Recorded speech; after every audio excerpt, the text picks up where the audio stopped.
এই সূরায়ে কদর, এই সূরার আপনাদের সামনে আমি তেলাওয়াত করেছি।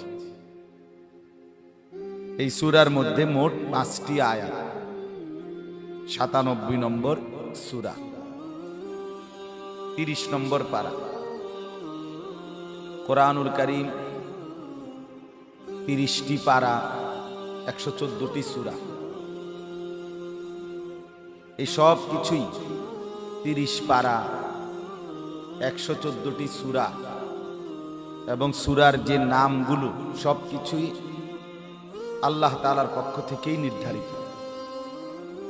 কোরআনুল কারীমের সব কিছুই আল্লাহ তাআলার পক্ষ থেকেই নির্ধারিত। কোরআনুল কারীমের প্রথম হক, কোরআনুল কারীমের আদব, ইজ্জত, সম্মান আমাদের দিলের মধ্যে থাকা। আমরা প্রত্যেকেই এই উপলব্ধি আমাদের মধ্যে দরকার যে এটা আমাদের সর্বোচ্চ সম্মানের, মর্যাদার, ইজ্জতের কিতাব। এর প্রতি যথাযথ সম্মান প্রদর্শন করা, কদর করা, ইজ্জত করা আমাদের জন্য আমাদের ঈমানের দাম। কোরআনুল কারীমের মধ্যে আছে হাসরের ময়দানে আল্লাহর নবী সাল্লাল্লাহু আলাইহি ওয়াসাল্লাম বহু মানুষের ব্যাপারে অভিযোগ দিবে আল্লাহর কাছে, বিচার পেশ করবে নবী নিজে। وقال الرسول يا ربي إن قوم اتخذوا هذا القرآن مهجورا। রাসূল বলবেন, হে আমার রব, আমার জাতির এই মানুষগুলো এই কোরআনকে তারা তাদের জীবন থেকে পরিত্যক্ত করে দিয়েছে, ফেলে দিয়েছে। মাহজুর, তারা তাদের কোরআন তাদের জীবন থেকে বিচ্ছিন্ন করেছে। আমি এটার বিচার চাই। তাহলে এখন ভেবে দেখেন, হাসরের ময়দানে যদি রাসূলুল্লাহ সাল্লাল্লাহু আলাইহি ওয়াসাল্লাম বলতে, ভাই এনে আসেন, না না না এনে আসেন, এখানে এসে বসে,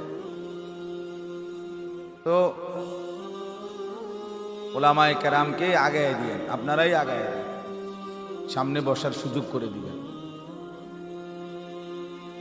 তো রাসূলুল্লাহ সাল্লাল্লাহু আলাইহি ওয়াসাল্লামই যদি আমার আপনার বিরুদ্ধে বিচার প্রার্থী হয় তো সুপারিশ করবে কি আমাদের জন্য? তাইলে আর সুপারিশ রইল কি? যিনি সুপারিশ করবেন তিনি যদি আমার বিরুদ্ধে বিচার প্রার্থী হন তো সুপারিশ করবে কে? এই জন্য এটা খুব গুরুত্বপূর্ণ বিষয় যে রাসূলুল্লাহ সাল্লাল্লাহু আলাইহি ওয়াসাল্লাম কিয়ামতের দিন যেন আমার বিরুদ্ধে বিচার প্রার্থী না হয় কোরআনের বিষয়। যে আল্লাহ, আমার জাতির এই মানুষগুলো কোরআনকে তাদের জীবন থেকে পরিত্যক্ত করে দিয়েছে। এই কথাটা যাদের ব্যাপারে বলবে আমি যেন তাদের অন্তর্ভুক্ত না হই, এটা চেষ্টা করা উচিত। এই জন্য যথাযথ উদ্যোগ আপনার মধ্যে নেওয়া উচিত। কোরআনুল কারীম আমার কাছে কি চায়, কোরআনুল কারীম আমার কাছে কি আবেদন করে, এটা আমাদের প্রত্যেকের জীবনেই উপলব্ধি করা, গ্রহণ করা উচিত। দেখেন, একটা জিনিস হলো, একটা দরখাস্তের মধ্যে আপনি কারো কাছ থেকে কোনো আবেদন, তো দরখাস্তটা করার পরে উনি বললেন, মনে করেন যে এই এই এই ভুল হয়েছে, আপনি এটা সংশোধন করে আসেন, আবার নতুন করে লিখে আনেন, তাইলে আমি গ্রহণ করব। তাইলে উনি গ্রহণ করবে, ঠিক আছে, কিন্তু গ্রহণ করার জন্য উনি যথাযথ পদ্ধতি বলে দিয়েছেন। আপনি বললেন যে এই ভুল অশুদ্ধ যা আছে এটা নিয়েই আপনি আমারটা গ্রহণ করেন, আমি ঠিকঠাক করতে পারবো না, তাইলে আপনার এই আবেদন গ্রহণযোগ্যও হবে না। আমরা দুনিয়ার ব্যাপারে এটা যদিও বুঝি, আখিরাতের ব্যাপারে এই কথাটা বুঝি না। আল্লাহ তাআলা গুনাহগার বান্দাকে মাফ করবেন, জাহান্নাম থেকে মুক্তি দেবেন, জান্নাত দেবেন, সবই ঠিক আছে, কিন্তু মাফ করবেন কিভাবে, মুক্তি দিবেন কোন নিয়মে, সেই নিয়ম কানুনগুলো তো তিনি বলছেন। আর আপনি সেই নিয়ম কানুন কোনো পরোয়া না করে আপনি বললেন যে আমি যেভাবে আছি আমার এভাবে রাখকেই মাফ করে দেন। এটা তো ইনসাফ হলো, এটা তো বুদ্ধিমান বিবেকবানের কাজ হলো না। যেমন মনে করেন রাসূলুল্লাহ সাল্লাল্লাহু আলাইহি ওয়াসাল্লাম তওবা করার ক্ষেত্রে বলছেন, আল্লাহ তাআলা বলছে বান্দা তুমি তওবা করলে গুনাহ যত বেশি হয় আমি মাফ করে দেব। এখন শর্ত হলো তওবা হবে কিভাবে, তো সেটা আল্লাহ যেভাবে বলছেন, রাসূল সাল্লাল্লাহু আলাইহি ওয়াসাল্লাম যেভাবে বলছেন সেভাবেই তওবা হইতে হবে, না আপনার মন মতো? বলেন না। আল্লাহ এবং তার রাসূলের দিক নির্দেশনা মোতাবেক হতে হবে, না আপনার মন মতো? তাইলে রাসূলুল্লাহ সাল্লাল্লাহু আলাইহি ওয়াসাল্লামের বক্তব্যের আলোকে উলামায়ে কেরাম বলেন যে তওবা হয় তিন জিনিসে। এক নাম্বার, যেই গুনাহ করতেছিলেন, যেই গুনাহ হচ্ছিল সেটাকে সমূলে ছেড়ে দেওয়া। প্রথমত কালউ মা কান, গোড়া সহ গুনার শেকড় সহ উপড়ে ফেলা, ছেড়ে দেওয়া। এরপরে আইয়াজিমা আন লা ইয়াউদা ইলাইহা আবাদান, এই কথার মজবুত দৃঢ় সিদ্ধান্ত দেওয়া যে আমি আর কখনো এই গুনাহের পুনরাবৃত্তি করব না, এই কথার ওয়াদা দেওয়া, মজবুত সিদ্ধান্ত দেওয়া। তিন নাম্বার হলো আইয়ান্দামা আলাইহা, আল্লাহ তাআলার কাছে এই গুনাহের কারণে লজ্জিত হওয়া, মাফ চাওয়া। এই তিনটা মিললে হলো তওবা। আপনি বললেন আমি গুনাহ ছাড়বো না আর সামনে করব না করব, এটা আপনার কি দরকার? মাফ করলে দরকার, মাফে না করব, সামনে করলে করবো, না করলে নাই। এই যে গাছারা কথা আপনার, তাহলে এইরকম তওবা করলে তওবার নিয়ম তো হইল না, তা আপনি মাফ পাবেন কিভাবে? আপনাকে তো বলছে এই তিনটা ভুল ঠিক করে আনেন কাগজটা, আপনি বললেন না কাগজ এটা আমি ঠিক করতাম না, আমি যেটা দিছি এই ভুল, এইটাই আপনি গ্রহণ করেন, তো সে তো এটা ফেলে দিবে, সে তো এটা ছুঁড়ে মারবে, যা বেটা ফালতু বেটা, বলছি গ্রহণ করব, ঠিক করে আনো এটা, না তুমি ঠিক করতা না, তো তাইলে কি এটা হইল কত? আপনাদের কাছে আমার বিনীত অনুরোধের কথাই, এটা উপলব্ধি করা উচিত বাপ, যে কোরআনুল কারীম রাসূলুল্লাহ সাল্লাল্লাহু আলাইহি ওয়াসাল্লামের সুন্নাহ আমাদের জীবন চালার জন্য যেভাবে দিক নির্দেশনা দিছে, আমাদের প্রত্যেকের করণীয় নিজের জীবন যদি আখিরাত দরকার মনে হয়, পরকালের উপলব্ধি যদি হয়, যদি মনে করেন আখিরাত আছে, যদি মনে করেন কবর হবে, যদি মনে করেন জাহান্নাম থেকে বাঁচতে হবে, জান্নাতে যেতে হবে, তাহলে যথাযথ নিয়মেই অনুসরণ করেই আপনাকে জান্নাতে হইতে হবে। আপনার গাছ জোরে, আপনার মাতবুরি, আপনার অহংকারী, আপনার কিছু টাকা পয়সা খরচ করলে আপনি জান্নাত মিলে যাবে, বিষয়টা এমন না, বিষয়টা এমন নয়। জান্নাত এতটা সস্তা না যে কোনো চেষ্টা ছাড়াই মিলে যাবে, জান্নাত আবার এতটা কঠিনও না যে চেষ্টা করলেও মিলবে না, এমন না।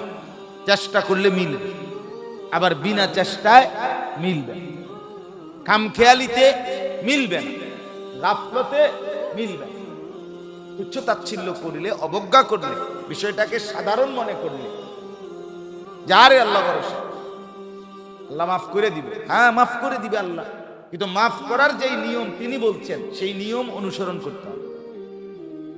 আল্লাহ জান্নাত দিবে, হ্যাঁ তো আল্লাহই তো বলছে জান্নাত দিবে, জান্নাতকে আমি নি দিব, জান্নাত তো আল্লাহই দিবে, কিন্তু তিনি দেওয়ার জন্য যেই যথাযথ নিয়ম বলছেন সেই নিয়ম আপনাকে আমাকে অনুসরণ করতে হবে। এই জন্য কোরআনুল কারীমের সাথে আমাদের সম্পর্ক সর্বোচ্চ সম্মানের সম্পর্ক, কোরআনুল কারীমের সাথে আমাদের সম্পর্ক তেলাওয়াতের সম্পর্ক, কোরআনুল কারীমের সাথে আমাদের সম্পর্ক বিশুদ্ধ উচ্চারণের সাথে সম্পর্ক। কোরআনুল কারীমের সাথে আমাদের সম্পর্ক, কোরআনের তরজমা, তাফসীর, ব্যাখ্যা, কোরআন আমার কাছে কি চায় এইটা গ্রহণ করার সাথে সম্পর্ক। এই সবটাই কোরআনের সাথে আপনার সম্পর্ক। কোরআনুল কারীমকে আপনি সম্মান করেন, এটা আপনার কোরআনের প্রতি ভালোবাসা।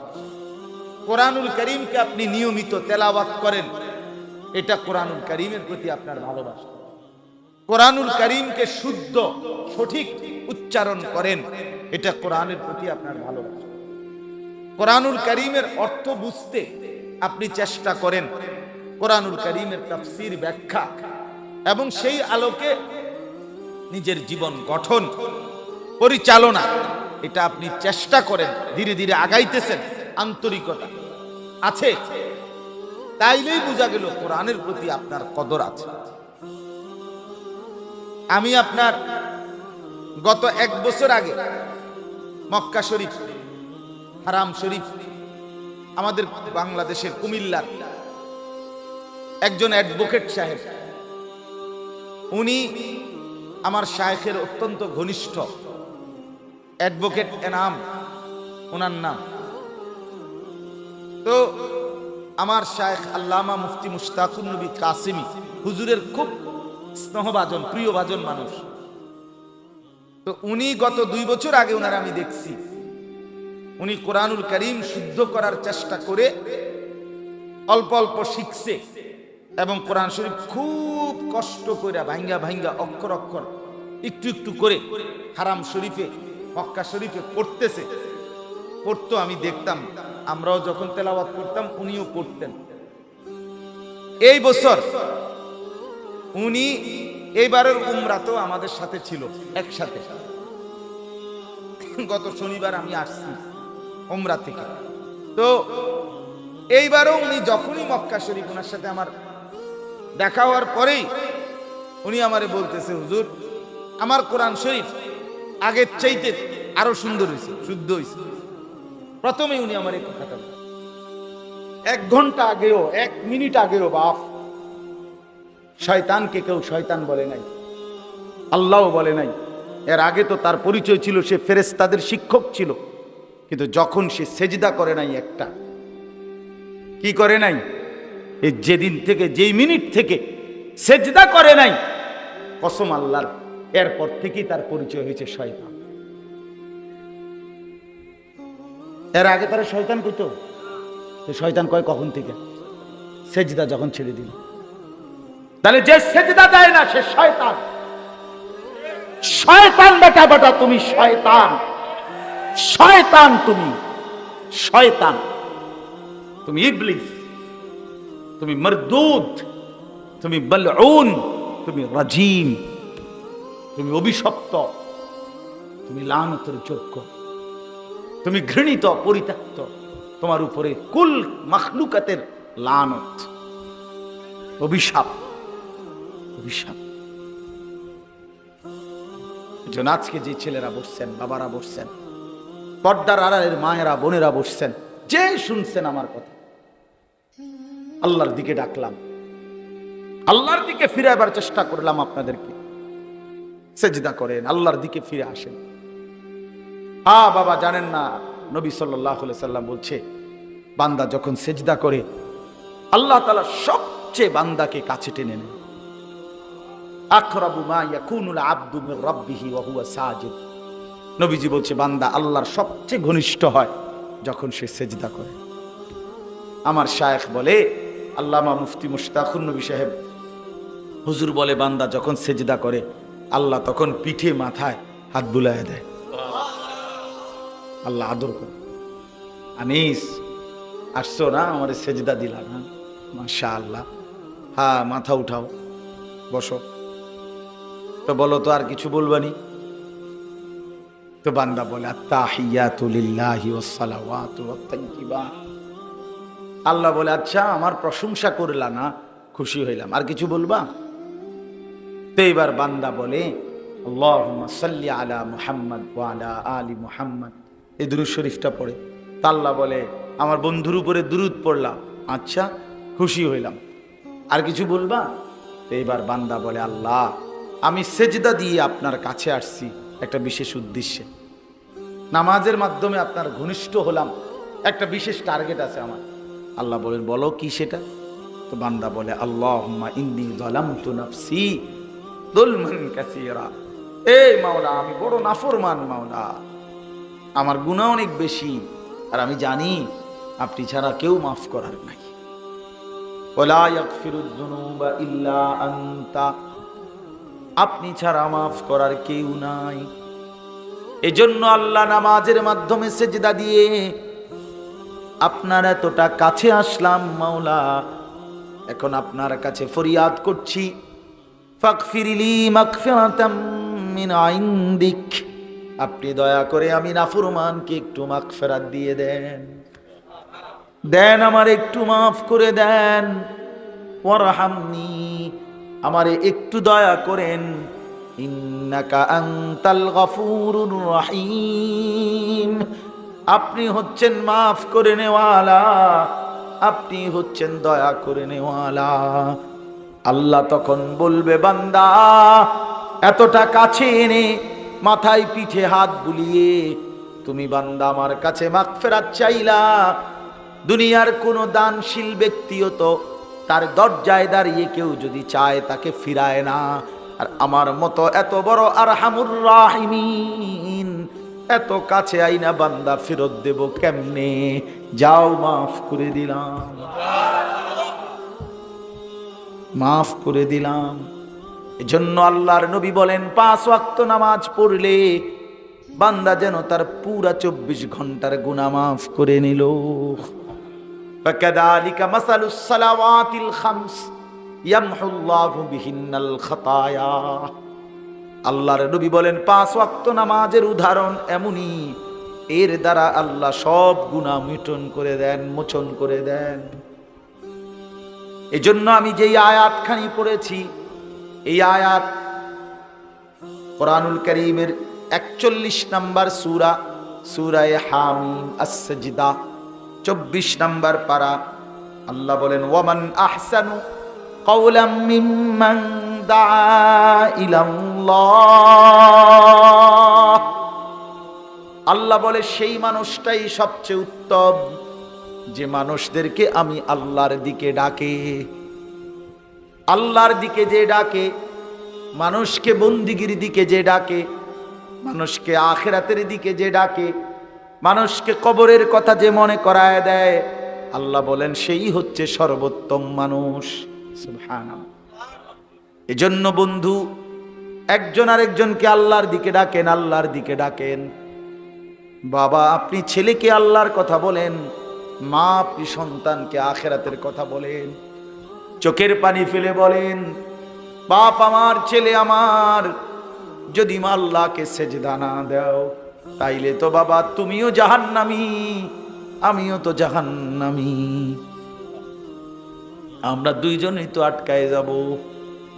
আল্লাহ কোরআনে বলেন ওয়া'মুর আহলাকা বিস-সালাহ ওয়াসতাবির আলাইহা, আপনি আপনার পরিবারের সদস্যদেরকে নামাজের আদেশ করুন এবং আপনি নিজেও নামাজের উপরে মজবুত থাকুন। এই যে কোরআনে আল্লাহর আদেশ, আল্লাহ বলেন পরিবারের সদস্যদেরকে, এক বাপ তোমার দায়িত্ব নামাজের কথা বলা, মা তোমার দায়িত্ব নামাজের কথা বলা, আর নিজেরাও নামাজের উপরে মজবুত থাকা, নিজেরাও নামাজ পড়তে থাকা। আল্লাহ বলেন লা নাসআলুকা রিজকা, আল্লাহ বলে বান্দা বাপ পুত সবাইরে বলি তোমরা কেউ রিজিকের জন্য আমি আল্লাহকে সাহায্য করতে হবে না। নাহনু নারযুকুকা, আমি ওয়াদা দিলাম আমি সকলকে একাই আমি আল্লাহই রিজিক দেব। আমি আছি, আমি দেব বান্দা। ওয়াফিস সামাই রিজকুকুম ওয়া মা তুআদুন, আল্লাহ বলে বান্দা শোনো, খেতে কিংবা ফসলে, বাজারে কিংবা ব্যবসায়, দেশে কিংবা বিদেশে কোথাও রিজিক নাই, রিজিক আসমানে আসমানে আসমানে। কোথায়? ওয়াফিস সামাই রিজকুকুম, আসমানে তোমাদের রিজিক। কোথায়? ওয়া মা তুআদুন, যত কিছু দুনিয়ায় তোমাকে দেব ওয়াদা দিয়েছি, সব ফয়সালা আসমানে। রোদের ফয়সালা আসমানে, বৃষ্টির ফয়সালা আসমানে, আনন্দের ফয়সালা আসমানে, বেদনার ফয়সালা আসমানে, সন্তান হবে ফয়সালা হয় আসমানে, বিবাহ হবে ফয়সালা হয় আসমানে, কোনোটাই জমিনে হয় না। কোথায় হয়? হ্যাঁ, আরশে আজিম, ওইখানে যিনি আছেন তিনি। এই জন্য দেখেন না, বিদেশে যদি কামাই রোজগারি হইতো তো একই জায়গায় বিদেশ থেকে তো দুইজন, একজন পয়সাওয়ালা হয়েছে আরেকজন কিচ্ছু হয়েছে না, তো এরম নাই তো। এরম কা আমার পরিচিত আত্মীয় দুইজন গেছে একসাথে, 16 বছর বিদেশ করে আসছে। একজন বাড়ি গাড়ি করছে অনেক কিছু, আরেকজনে বলছে ও ভাই বিশ্বাস করো, প্যান্ট যেটা পিন্দাইছি এটা আরেকজনের তে হাওলাত করে আইছি। এমন হলো কেন? এমন হলো কেন? তাহলে বোঝা গেল রিজিক কোথায়? বিদেশে। কোথায়? আসমান। একই স্ট্যান্ডে সিএনজি চালায়, রাইতে হলে সবার ইনকাম বরাবর হয় না। এক বাজারেই মুদি দোকানদার, এক বাজারেই চা দোকানদার, কিন্তু সবার ইনকাম বরাবর। একমার ফুট দুজন, মা দুজনের একেবারে কলজা দিয়ে দোয়া করছে, দুজনের হাত বুলাই দিছে, মায়ের দোয়া দুজনেই পাইছে, কিন্তু একজন কোটিপতি আর একজন ফকির। কথা বলেন না কেন? তো এরম হইল কা, মা তো দুজনের দোয়া করে দিছে। মূলত ফয়সালা কোথায়? এই জন্য চলেন আমরা আল্লাহর দিকে ফিরি, আল্লাহর দিকে ফিরাই। বাবা ছেলেকে বলেন, ছেলেরা তোমরা তোমার ভাইকে বলো, বন্ধুকে বলো, তুমি তোমার বোনকে বলো, নিজের মানুষকে আল্লাহর দিকে ফিরাও। কেউ কাউরে নষ্ট করে দিও না বাপ। মোবাইলের ছবি দেখাইলা তো তুমি তো তারে নষ্ট করে দিও, উলঙ্গ ছবি দেখাইলা ভাইয়া তো তুমি তারে নষ্ট করে দিও। মদের আড্ডায়, জুয়ার আড্ডায়, জিনার আড্ডায়, ব্যভিচারের আড্ডায়, নারীর আড্ডায় তুমি যেই ছেলেটাকে নিয়ে গেলা তুমি তো তারে জাহান্নামের পথ ধরায় দিলে। এরপরে যত অপরাধ করবে খোদার কসম তোমার আমল নামার মধ্যে সম পরিমাণ গুনাহ তোমার আমল নামা তো জমা। যে প্রথম কাউকে বিড়িখানা শিখাইছে ওই নাফরমান, যতদিন ওই লোক বিড়ি খাবে ততদিন এই লোকের আমল নামা তো গুনাহ। যে প্রথম কাউকে জুয়ার আড্ডা, মদের আড্ডায় দেখাইছে, তো এরপরে যতদিন এই জুয়া খেলবে ততদিন খোদার কসম এই যে প্রথম শুরু করায় দিছে, দেখাই দিছে, চিনাই দিছে, এই নাফরমানের আমল নামাতে সম পরিমাণ গুনাহ আসবে। আবার যে কাউকে আল্লাহর পথ দেখাইছে, আখিরাতের রাস্তা দেখাইছে, তো সে যতদিন আমল করবে ততদিন এই লোক ওই ব্যক্তির আমলের সম পরিমাণ নেকি পাইতে থাকে। এই যে দাওয়াত তাবলীগের সাথীরা মানুষকে আল্লাহর দিকে ডাকে, এরপরে যে মানুষগুলো আল্লাহর রাস্তায় বের হয় এদের যত বন্দিগি করে সব ওই যারা দাওয়াত দিল, ডাকলো, গাস্ত করলো, তারে ফিরাইলো, তারে চিনাইলো, তারে আল্লাহর রাস্তা আবার বের করে দিল, তো এই ব্যক্তিদের আমল নামায় ওদের প্রত্যেকের আমলের সওয়াবের সমপরিমাণ নেকি লেখা হয়। আমি কিছুদিন আগে এই গত আগস্ট মাসে 40 দিন সফর করছি, দাওয়াত তাবলীগের সফর, টানা 40 দিন এক চিল্লা ছিলাম। এই আসছি এই সেপ্টেম্বর মাসের 9 তারিখ উত্তরবঙ্গ থেকে দিনাজপুর জেলায় ছিলাম, 26 জন সাথী নিয়া, 16 জন আমার সাথে আলেম ছিল জামাতে, 3 জন বড় ডাক্তার ছিল, 10টা উপজেলায় 40 দিন আমরা মেহনত করছি টানা, রাতে 1টা 2টা পর্যন্ত। আলহামদুলিল্লাহ আমরা যখন কাকরাইলে চিল্লা শেষে 40 দিন পরে আমরা আসছি, শেষের 3 দিন আমরা জামাত পাঠাইছি। এই 10 উপজেলা থেকে আল্লাহর দয়ায় আল্লাহ করছেন 950 মানুষ, 63টা জামাত আল্লাহর রাস্তায় বেরিয়েছে। 950 মানুষ, আলহামদুলিল্লাহ। তাহলে সেই মানুষগুলো এখন চিল্লায় আছে, কথা বোঝেন না? এই 63টা জামাত বাংলাদেশে বিভিন্ন জায়গায় আছে না, তাহলে এদের যত আমল আমরা তো আশা করি আমাদের আমল নামা তো নেকি আছে।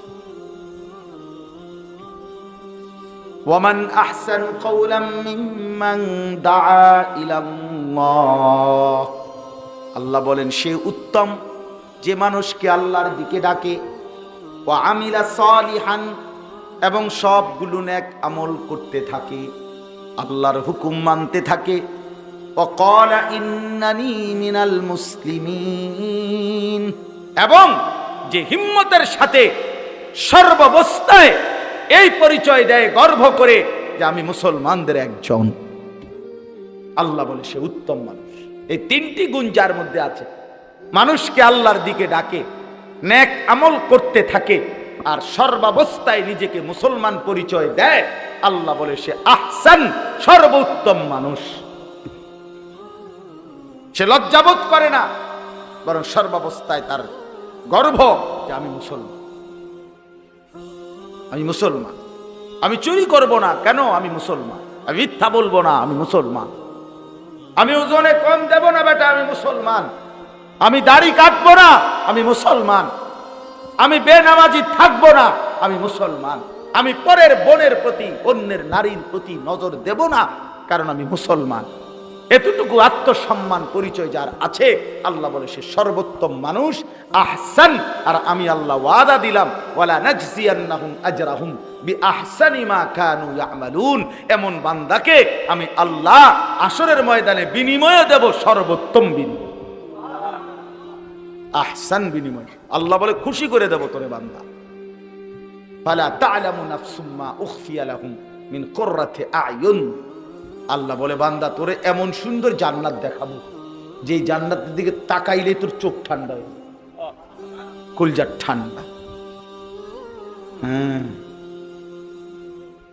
ছেলেরা বাপ আমরা বেকুব মনে করি, ওরা যে 5 ওয়াক্ত নামাজ পড়ি, আল্লাহরে ডাকি, বোধাই দেখা বেকুব দেখা। হ্যাঁ, তুমি চালাক, তুমি মানুষের বেডির পিছিয়ে আডো, হ্যাঁ, মোবাইলে সারা রাত উলঙ্গ ছবি দেখা, আর কদ্দুর পর পর চুলেরে ফিরা, বা কি চালাক। আমার মাঝে মাঝে চিন্তা লাগে, মানে এই বেকুবের বাতান দেখে, যে এই বেউকুফ নিজেই বড় করে চুল রাখছে, আবার এটা নিজেই একটু পর পর এটারে ফিরায়। তো তুমি বেউকুফে বোঝো না যে এটা বেশি বড় হয়ে গেছে, এটা যে অসুবিধা তোমার হইতেছে, তো এটা বড় রাখলা কা? আর যদি বলেন আমার অসুবিধা হয় না, তো এটা ফিরাও কা? কথা বোঝেন নাই আপনি? যদি এটা বড় হইয়া থাকে, তো এটা বড় রাখলা কেন? আর যদি মনে করো না এটা আমার অসুবিধা নাই, তো এটা এরকম পিছের দিকে ফিরাও কা? কথা বোঝেন না? এইটারে যদি এখন আমরা কেউ একজন, ওই ভাই যদি বা আমি মনে করেন এইটা একবার হাতে নিলাম, থুইলাম, হাতে নিলাম, রাখলাম, এভাবে 10 মিনিট যদি আমি করি, যেই কোনো লোক হলো এটা কি ফার্মল ধরে আনছি আমি, ঠিক কিনা বলবে কিনা? আবার আর এরুম করে কাটা দিল, এরুম শুরু করছে, তো তুমি এর চুলের হলো এরুম শুরু করলে কা? মাতাল, বেওকুফ, এটা বোঝা উচিত। একজন সুস্থ স্বাভাবিক মানুষ মুসলমান বেগায়রত হয় না বেটা। আমি কেন হেরে যাব কাফেরের কাছে? আমি কেন হেরে যাব বেঈমানের কাছে? একটা সামান্য নাফিত তোমারে পরাজিত করবে। তুমি নাফিতের থেকে ডিজাইন নিলা, তুমি একটা খেলোয়াড়ের কাছ থেকে, গায়কের কাছ থেকে, নর্তকীর কাছ থেকে। হায় হায় হায় হায় হায়, মুসলমান এত বড় পরাজয়, পতন আমাদের কেন হলো? আল্লাহ আমাদেরকে বুঝ দান করেন। চলেন এই কথা আমরা প্রত্যেকে ইনশাআল্লাহ একে অপরকে আল্লাহর দিকে ফেরাবো। কার দিকে বলেন না বাবা? কার দিকে? সবাই বক্তা হইতে হবে জরুরি না, সবার জন্য প্যান্ডেল লাগাইতে হবে জরুরি না। আল্লাহ যাকে জবান দিছে, মুসলমান বানাইছে, সে এক শব্দ পারুক আর এক কথা পারুক, তার দায়িত্ব এটা মানুষকে আল্লাহর দিকে ডাকা। কথা বোঝেন নাই আপনি? সবাই বক্তা হওয়া জরুরি না। আপনি এক লাইনে বলবেন ভাই নামাজ পড়েন, বলে হুজুরে কইছি পড়ে না, না না পড়ুক, আপনি কম। সবচেয়ে মজার বিষয় এটা, ওফ দারুণ একটা বিষয় আছে, সেটা হলো কোরআন শরীফে আছে নবীজিকে আল্লাহ, মজার কথাটা শুনেন, নবীজিকে আল্লাহ বলছে ওমা আকসারুন নাসি ওয়ালাউ হারাসতা বিমুমিনিন, হে নবী আপনি যদি আরো চেষ্টা করেন সবাই ঈমানদার বানাই থাকতেন, সবাই মুসলমান হইতো না। এখন নবীজি যদি বলে আল্লাহ তাইলে একটা কাজ করেন না, যেটি হইতোই না, এগুলো লিস্টিটা দিয়ে দিলে ভালো ছিল। এখন নামটা দিয়ে দিলে আমারে, আমি এই ডাকাইতে করে আমি আর না কইলাম, যেহেতু এগুলো একের বাদে আমার কুদুর এই লিস্টিটা দিয়ে দেন। আল্লাহ তাআলা বলে না বন্ধু, ওমা তাসআলুহুম আলাইহি মিন আজরিন, সুবহানাল্লাহ। মানে হলো বিষয়টার অর্থ এরকম, মনে করেন আমি একটা মাল ফেরি করতেছি, তো আমার হিসাব হইলো আমার মাল যদি বেচা হয় তাইলে আমার পুঁজি আসবে, ঠিক কিনা বলেন? আমরা যদি মাল না কিনে কেউ, তাহলে আমার পুঁজি আসবে নি? আসবে না। তাহলে আমার মাল যদি গ্রাহক কিনে তাইলে আমার ব্যবসা, মানে আমার পুঁজি আসবে, তাই না? কিন্তু আল্লাহ তাআলা বলছে, বন্ধু আপনি মানুষকে আল্লাহর দিকে ডাকবেন, সবাই ইমানদার হবে না তো বললাম, তবে আপনি বলতে থাকেন সবাইকে, কারণ সিস্টেম কোনো এই না যে গ্রহণ করলে আপনার নেকি, না, আমি আল্লাহর ফয়সালাটা এরকম না যে আপনার কথা যদি কেউ শুনে গ্রহণ করে মেনে নেয় তাইলে গিয়ে আপনি নেকি পাইবেন।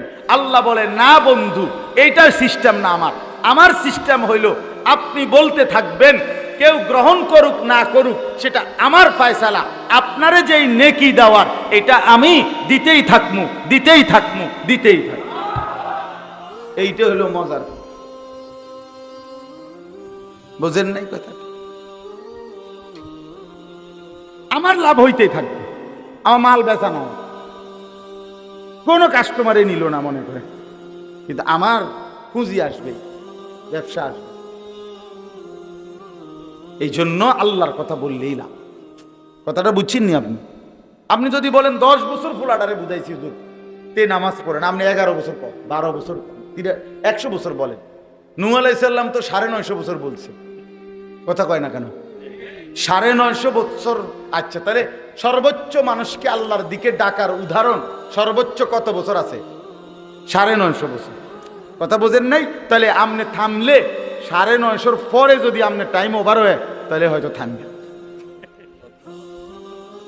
তো এত পাইবেন কই থেকে? 951 বছর যদি বলেন তোই কইবেন আল্লাহ নূহ নবীর অফিসে আলাই দিছি, এইবার কি আমি জিরাইতাম না? তো এরকম হায়াত আছে কারো? তাইলে আল্লাহর কথা বন্ধ করার সুযোগ। আল্লাহ আমাদেরকে বুঝ দান করেন, আমরা একে অপরের ফিকির করি, স্ত্রী, ছেলে মেয়ে, স্বামী, সন্তান, পরিবার, আশপাশ সবাই সবাইকে আল্লাহর কথা বলি, বললে ভালো হবে, আল্লাহর দিকে ফিরাইলে উত্তম হবে। নেক আমল করেন এবং নিজের পরিচয় মুসলমান সকল কিছুতে, চেহারা, সুরতে, লেবাসে, পোশাকে, আচরণে এটা প্রমাণ করেন যে আপনি মুসলমান, আপনি মুসলমান। দাড়িবিহীন যারা বাবা দাড়ি রাখেন, কেন দাড়ি কাটেন? কেন দাড়ি কাটেন? কেন কাটেন বাবা? পৃথিবীতে এটা কখনোই দাড়িবিহীন চেহারা সুন্দর এটা প্রমাণিত হয় নাই, কোথাও নাই, কেউ বলে নাই বাবা, কোন দার্শনিক পণ্ডিত কেউ বলে না, কোন কাফের বেঈমানও প্রমাণ করতে পারে না এই পর্যন্ত যে দাড়ি কাটলে সুন্দর দেখায়। এটা আমাদের একটা মানসিক শয়তানের একটা ধোঁকা ছাড়া আর কিচ্ছু। আল্লাহ আমাদেরকে বুঝ দান করে। নিজেদের স্ত্রীকে পর্দা করতে বলেন, মেয়েকে পর্দা করতে বলেন, নিজেরা হালাল রোজগার করে। মনে রাখেন, লোনা জলে তৃষ্ণা মেটে না। আমার এই কথাটা মনে রাখেন, শেষ। লোনা জলে তৃষ্ণা মেটে না মানে হলো যে পানি লবণাক্ত ওই পানি পান করলে তৃষ্ণা মেটে না। জানেন এটা? কথা বুঝছেননি আমার কথাটা? তাহলে তৃষ্ণা মিটাইতে হলে কি পানি পান করতে হবে? মিঠা পানি, এরকম মিঠা পানি, মিঠা পানি। ঠিক এটার অর্থ হইল, বুজুর্গরা বলে গুনাহ কখনো তৃপ্তি দেয় না, গুনায় কখনো তৃপ্তি মিটে না। ঠিক আপনি গুনার দ্বারা প্রয়োজন পূরণ করতে পারতেন। কেউ যদি 1 সাগর মদও খায় তার তৃষ্ণা মিটবে না, কিন্তু 1 গ্লাস পবিত্র পানি তার তৃষ্ণা মিটে যাবে। কেউ যদি 1 কোটি নারী উলঙ্গ ছবি দেখে তারপরও যুবকের স্বাদ, তার তৃপ্তি আসবে না, কিন্তু অথচ একজন পুরুষ একজন হালাল স্ত্রী দ্বারা 70 বছর 90 বছর পার করে ফেলে। যা পবিত্র, যা হালাল, তা আল্লাহ তাআলার পক্ষ থেকে যেটা হালাল পবিত্র সেটা অল্পতেই তৃপ্তি হয়েছে। এই জন্য হালাল টাকা দিয়া অসংখ্য মানুষের জিন্দেগি কাটে, কিন্তু হারামখোর অবৈধ উপার্জনকারী সে যত টাকাই কামাই করুক তার কিস্তি, তার পত্তন, তার লোন, তার সুদ এগুলা শেষ হয় না। আমি জিগাইছি মিয়া বহু মানুষের আমার জীবন 90,000 টাকা ইনকাম মাসে, ব্যবসায়ী, দোকানদার, কইলাম কাকা কিস্তি কয় না, শরম দিয়ে নাম জরুরি কই। আমি কইলাম না দিতাম না, শরম দিতাম না, কোন 60টা, কেউ বলে 6টা। কি ব্যাপার? 80,000 টাকা 90,000 টাকা ইনকামের পরেও তোমার কিস্তি যদি হয় 60টা 6টা, তা আমরা ইমাম সাহেব যার বেতন 8,000, এবার কিস্তি হওয়া দরকার কয়টা? 20টা। আজ ধরে নিলাম দোস্তে কইছে 20টায়, কিও অথচ আসেনি কিস্তি। ইমাম সাহেবের আব্বাও তো ছিল না কিস্তি কারে কয়? আল্লাহ চালাইতেছে না? কথা বলেন না, আল্লাহ চালাইতেছে কিনা বলে? হারাম দ্বারা তৃপ্তি হয়, হারাম তৃপ্তি মিটায় না, হারাম দ্বারা অভাব মিটে না। এই জন্য আমরা প্রত্যেকে ইনশাআল্লাহ নিজেকে মুসলমান হিসাবে পরিচয় দেব, মুসলমানের মতোই চলার চেষ্টা করি। আল্লাহ আমাদেরকে তৌফিক দান করে। দ্বিতীয়টা তর্জমা শুধু বলি, ওয়ালা তাস্তাবিল হাসানাতু ওয়ালা সাইয়্যিআ। আল্লাহ বলে শুনো, ভালো আর মন্দ কখনোই বরাবর হতে পারে।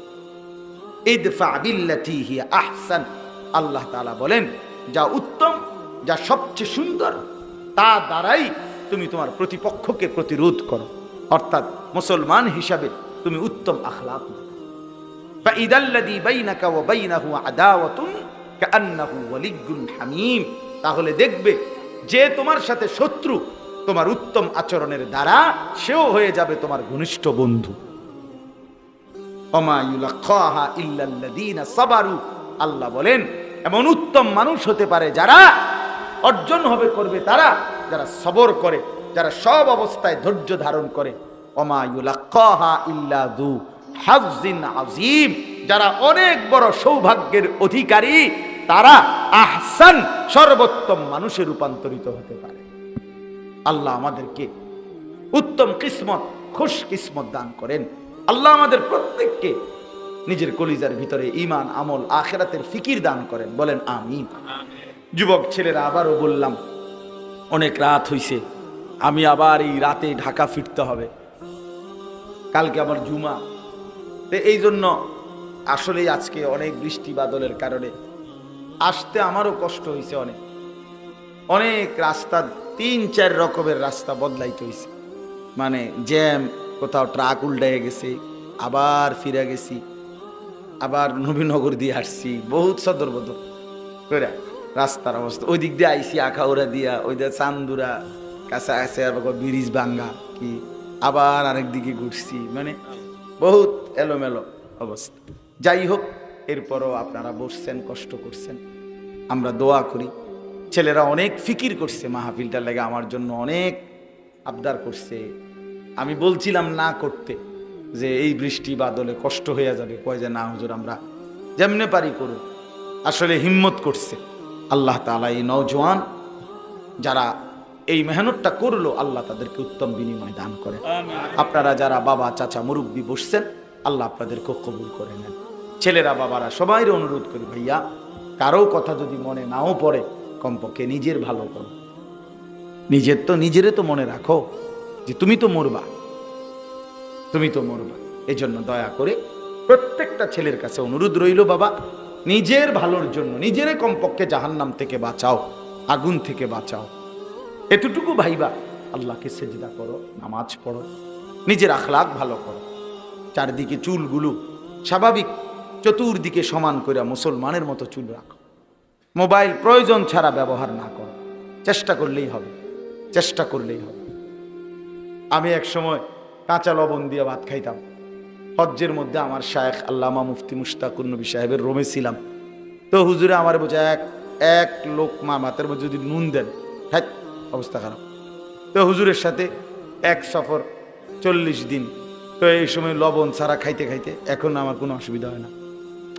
উদাহরণ বললাম, আর একটা মানুষ একটু চেষ্টা করলেই একটা অভ্যাস থেকে কি করতে পারে, সরে আসতে পারে। আল্লাহ তাআলা আমাদের সবাইকে তৌফিক দেন। পর্দার আড়ালের যারা মা বোন আছেন, মা বোনদের কাছে বিনীত অনুরোধ, মা আপনার পর্দা, আপনার ইজ্জত, আপনার সতীত্ব, বোন এটা রক্ষা করে। যে নারীর পর্দা নাই, যে নারীর সতীত্বের কদর নাই, যে নারীর ইজ্জতের কদর তার কাছে নাই, বেপর্দা নারী, বিশ্বাস করেন এটা কোনো বেডি না, ওরে নারী বলে না, ও প্লাস্টিক। হ্যাঁ হ্যাঁ, এটা প্লাস্টিক, সত্য কথা, জানেন না, এটা প্লাস্টিক। নারী বলে তাকে রাসূলুল্লাহ সাল্লাল্লাহু আলাইহি সাল্লাম বলছে, তাকে বলে মহিলা, তাকে বলে নারী। আওরাতুন, যে নিজেকে আড়ালে রাখে, পর্দায় রাখে, লুকিয়ে রাখে, গোপন রাখে। এজন্য যার মধ্যে পর্দা নাই তার মধ্যে নারীত্ব নাই। নারীত্ব ওটা নারী না, ওটা বেডি না, ওটা এমনি প্লাস্টিক কিছু। এজন্য যার হায়া লজ্জা আছে সে নারী, যার মধ্যে ইজ্জতের কদর আছে, পর্দার কদর আছে। আল্লাহ তাআলা আমাদের মা বোনদেরকে তৌফিক দান করেন। সুবহানাল্লাহি ওয়া বিহামদিহি, সুবহানাকাল্লাহুম্মা ওয়া বিহামদিকা, আশহাদু আল লা ইলাহা ইল্লা আনতা, আস্তাগফিরুকা ওয়া আতুবু ইলাইক। দোয়া করি।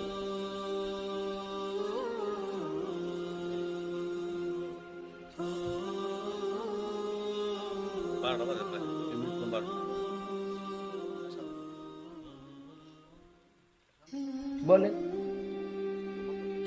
কিছু বললে বলে।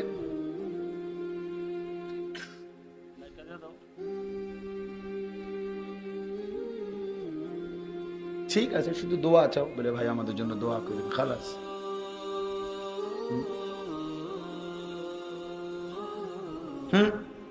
এইটা এতক্ষণ ধরে বলেন নাই কেন? আমাদের এই মাদ্রাসা আর এই মাহফিলটার জন্য ছোট্ট কদ্দুর খরচ আগামী বছরের জন্য আমরা চলেন সবাই মিলে দেখেন, নিয়ত করলে আল্লাহ চাই তো হয়েই যাবে। আগামী বছরের মাহফিলের জন্য পোস্টার, মাইক, চাটাই, পোস্টারের খরচ কত? আনুমানিক 5,000 টাকা। তাহলে আগামী বছরের জন্য পোস্টার 5,000 টাকা দিবেন, এরকম একজন ভাই নিয়ত করেন, বলেন তো একটু ইনশাআল্লাহ। অথবা দুইজনে বলেন যে হুজুর আমি 2,500 টাকা দেব, তো আরেকজন বলেন 2,500 টাকা, তাইলে সহজ হয়ে যায়। বলেন তো ইনশাআল্লাহ, একটু নিয়ত করেন, বলেন না বাবা, হিম্মত করেন। জি, আল্লাহ তৌফিক দান করেন। বলেন আগামী বছর দিবেন, এই বছর না, আগামী বছর যখন মাহফিল হবে। মাশাআল্লাহ। চাচা জানেন নাম কি? জনাব মাস্টার আলী আকবর সাহেব, হাজী আলী আকবর সাহেব, আল্লাহ তাআলা ওনার তৌফিক দান করেন। চাচা জান ইনশাআল্লাহ পোস্টারের খরচটা দিয়ে দেবেন, আল্লাহ তাআলা উত্তম বিনিময় দান করেন। মাইকের খরচ কত? আনুমানিক 7-8 হাজার টাকা, 7-8 হাজার টাকা আনুমানিক, ধরেন না 8 হাজার টাকা ধরলাম আমরা। এই 8 হাজার টাকা 4 জনে মিলে দেন, 4 জনে বলেন 2,000 টাকা করে দেবেন, বলেন ইনশাআল্লাহ। কি দেবে? মাশাআল্লাহ পুরা। ফাহাদ ভাই না? ফাহাদ ভাই কই ভাই? মাশাআল্লাহ, আল্লাহ কবুল করে। জাহিদ ভাই কত দিবে ভাই? 5,000 টাকা, 8,000, 7-8 হাজার, যে কয় টাকা হয়। মাইকের খরচ দিবে জাহিদ ভাই, আল্লাহ আপনি কবুল করে নেন। চাটাই, ওই যে হোগলা চাটাই কত? চাটাই মাশাআল্লাহ, আল্লাহ আর কিছু? আল্লাহ কবুল করেন, আল্লাহ তৌফিক দান করেন। আলহামদুলিল্লাহ। اللهم أنت السلام ومنك السلام، تباركت يا ذا الجلال والإكرام. يا رب لك الحمد كما ينبغي لجلال وجهك وعظيم سلطانك. وصل على محمد كما هو أهلك، وافعل بنا خيرا كما أنت شانك. يا أرحم الراحمين، يا أرحم الراحمين، يا أرحم الراحمين. ربنا ظلمنا أنفسنا وإن لم تغفر لنا وترحمنا لنكونن من الخاسرين. ربنا آتنا في الدنيا حسنة وفي الآخرة حسنة وقنا عذاب النار. ربنا وآتنا ما وعدتنا على رسلك ولا تخزنا يوم القيامة إنك لا تخلف الميعاد. ربنا اصرف عنا عذاب جهنم ইন্না আযাবাহা কানা গারামা ইন্নাহা সাআত মুস্তাকাররান ওয়া মুকামা রব্বিরহামহুমা কামা রব্বায়ানি সগীরা রব্বানা হাব লানা মিন আজওয়াজিনা ওয়া যুররিয়াতিনা কুররাতা আ'য়ুন ওয়াজআলনা লিল মুত্তাকিনা ইমামা রব্বি জাআলনি মুকিমাস সালাতি ওয়া মিন যুররিয়াতি রব্বানা ওয়া তাকাব্বাল দুআ রব্বানা ইগফির লি ওয়া লিওয়ালিদাইয়া ওয়া লিল মুমিনিনা ইয়াওমা ইয়াকুমুল হিসাব।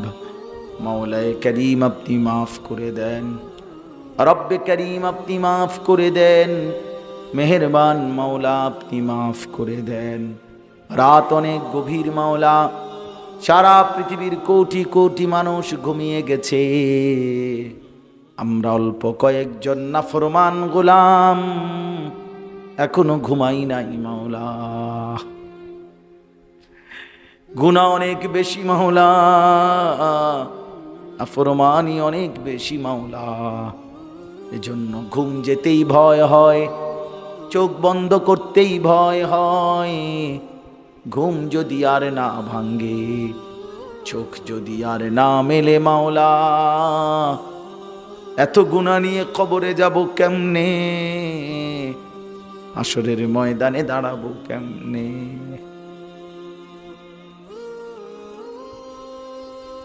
আল্লাহ মাফ করে দেন, মাওলায়ে করিম আপনি মাফ করে দেন। আযাব দিলে আপনার কোনো লাভ নাই, মাফ করে দিলে আপনার কোনো ক্ষতি নাই। মাফ করলে আপনার কমবে না, মাফ না পেলে আমাদের উপায় থাকবে না।